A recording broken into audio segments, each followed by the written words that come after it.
je suis né dans le village et depuis 6 ans maintenant, il y a le fils qui m'a rejoint sur l'exploitation. On a créé une société. J'ai donc aussi repris après les parents, ce qui fait que c'est la 4e génération d'agriculteurs. On fait de l'élevage laitier. Et mes gros. Oh, j'ai comme des chiens. À un tel point qu'il y en a qui s'en vont à l'abattoir, on a du mal au cœur, parce que c'est difficile de s'en séparer. Moi, je suis Madame Denis Claire, la maman de Xavier. Moi, j'aurai 86 ans en juillet. Retraitée depuis maintenant 25 ans. Mais ça ne paraît pas parce que j'ai toujours la main à la pâte. J'ai pas quitté la maison, alors je suis toujours de garde, de jour comme de nuit. Oh, je vais l'enlever, on avait mis ça, c'était pour les hirondelles. Il y avait les crémeuses, le pot à crème et puis la baratte qui se trouvait ici dedans. Passer le lait dans une écrémeuse, ça séparait le lait de la crème.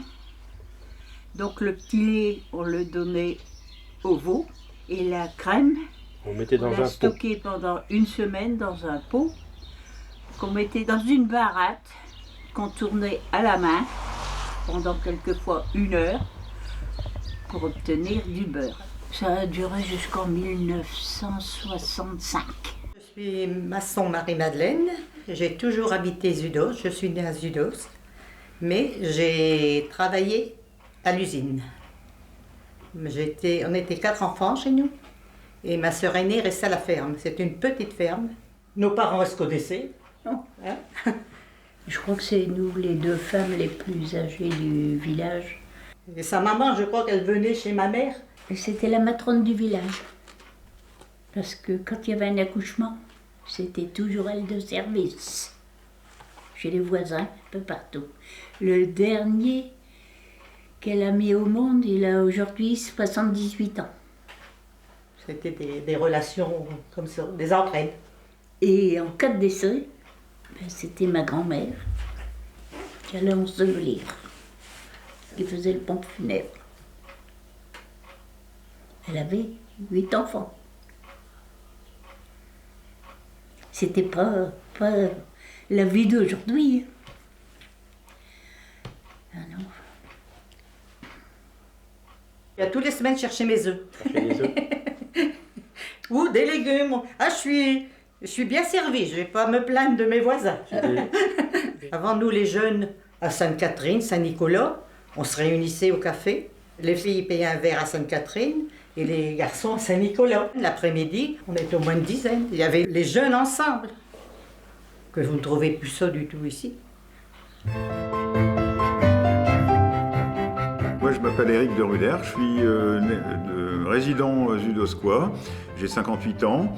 J'ai choisi de reprendre cet estaminet au mois d'octobre 2020. Ce qui était important, c'est de redonner vie au village avec le commerce, recréer du commerce en centre-village.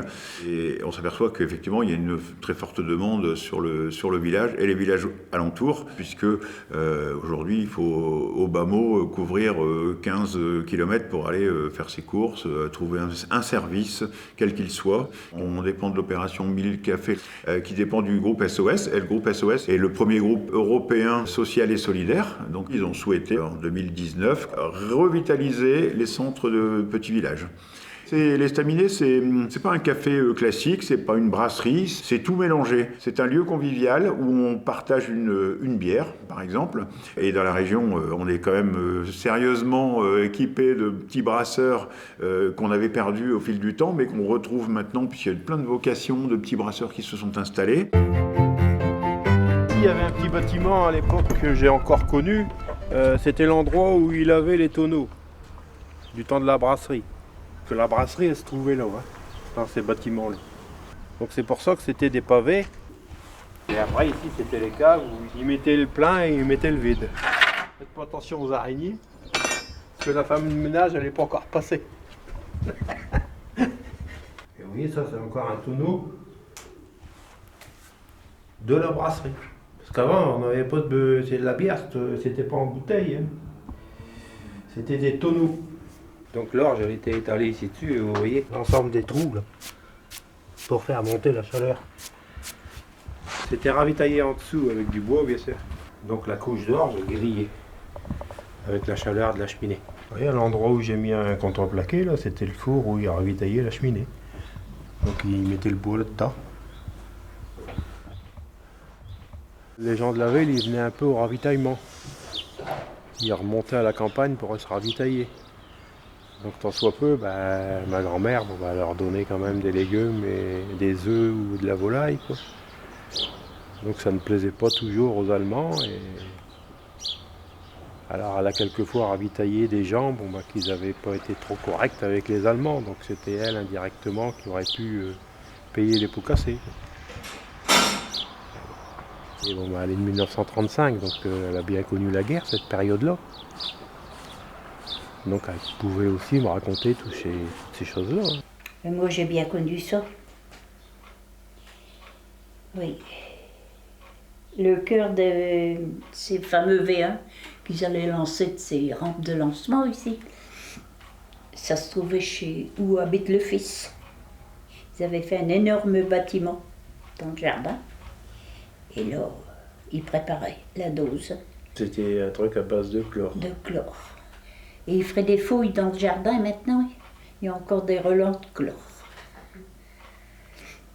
Tout était prêt à partir et la veille, c'était très surveillé. Et le lendemain matin, les 2 rampes ont été anéanties par l'aviation. Hitler était venu la veille au soir. Là, novembre 1943, il s'est arrêté à un Smirmork avec 2 VA ici, sur la route. Et le café en face, le tenancier lui dit « Restez pas là, il dit, ici vous allez être vus.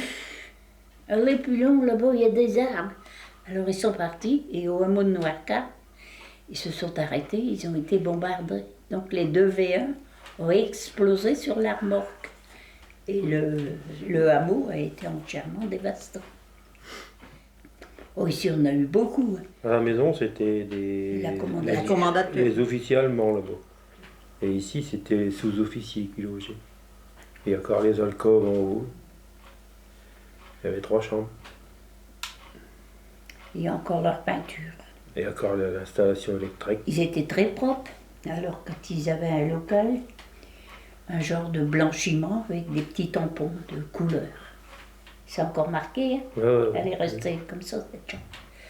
Quand on a détapissé, il y avait des endroits, il y avait des croix gommées sur les murs. Un jour, ils sont rentrés, ils étaient sous. Ils ont traîné le feu sur le plancher. Dans les chambres actuelles, il y a encore des brûlures quand ils posaient leurs tisons. Je me souviens qu'ils avaient pris, je l'ai corné l'autre fois, les chevaux à mon père. C'est une réquisition. Tous les chevaux sur la place du village, et les plus beaux partaient. Dès que mon père il a encore été en rechercher un du côté de la Belgique. Ça m'est resté, ça. On demandait si elle allait revenir, même on se posait des questions. On avait la prison chez nous ici. Elle existe encore, elle est derrière. Bon, la porte, évidemment, c'est plus la porte d'origine. À l'origine, il n'y avait pas de grillage parce que après nous, on a fait un poulailler avec ça. Donc pour pas que les poules se sauvent, on a mis un grillage. Et sans quoi, vous voyez, les barreaux, ils sont encore. Alors ça servait à arrêter les gens et puis les faire passer ici avant d'être soit libérés ou bien jugés plus loin en attendant d'être transférés. Donc maman se souvient très bien que jour et nuit, il y avait des sentinelles qui montaient la garde à ce niveau-là. Alors, ma grand-mère, elle a été enfermée plus d'une fois là-dedans pour passer une nuit ou une journée. Ça, quand l'affaire, disons, elle était passée, les Allemands, à nouveau, ils étaient corrects avec elle. Les Allemands, en général, c'était ça. Ils étaient bien d'accord, et puis, finir après, quand il se passait quelque chose, ils étaient méchants. Oh, ça n'a pas été beau. On était toujours avec nos parents. Il n'y avait pas la télé. Alors le soir, tout le monde était réuni auprès du feu. Et avec nos vieux, ça parlait. Donc on était toujours très informés de tout. C'était pas du tout la même chose que maintenant vis-à-vis des enfants. On apprenait beaucoup de choses.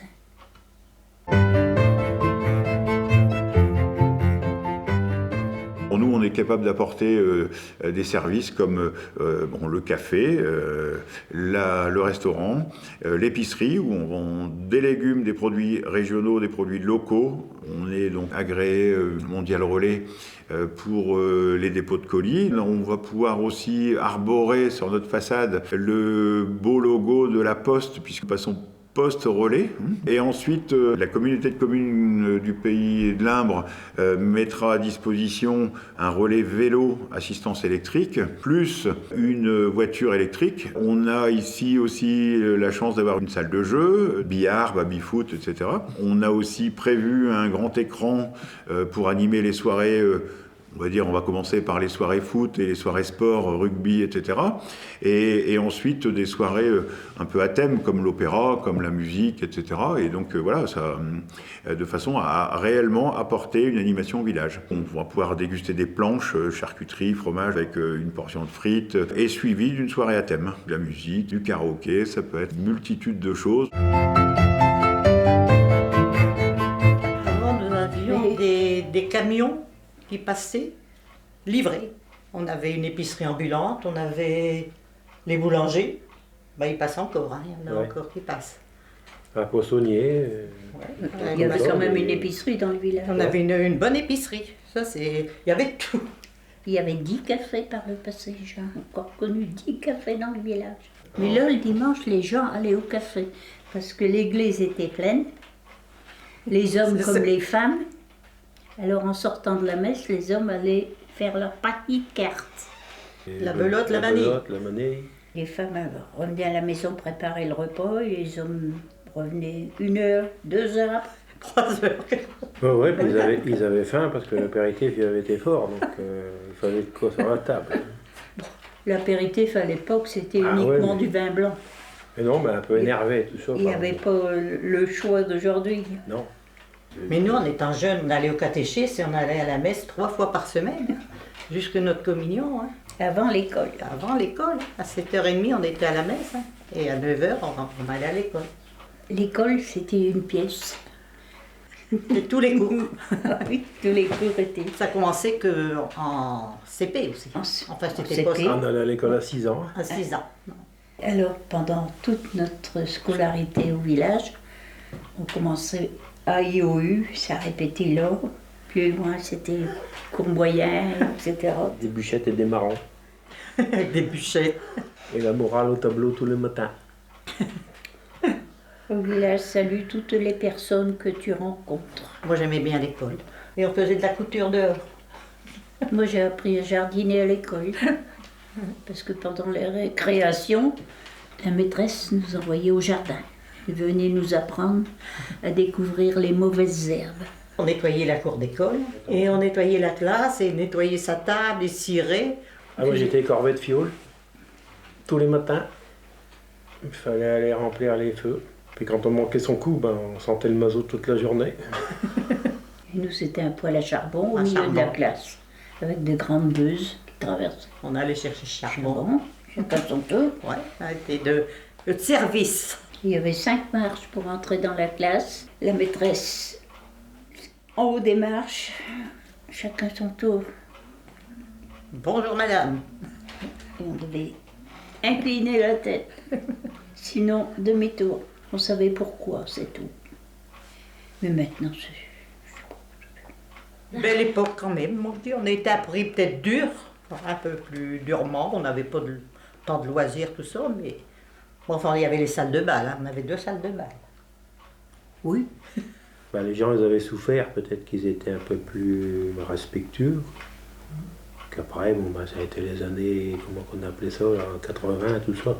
À nous, la mentalité, elle a beaucoup changé hein, dans notre village. Ouais. Ah oui. C'est plus moi, je dis personnellement, c'est plus mon village. Ah non, non, pour nous.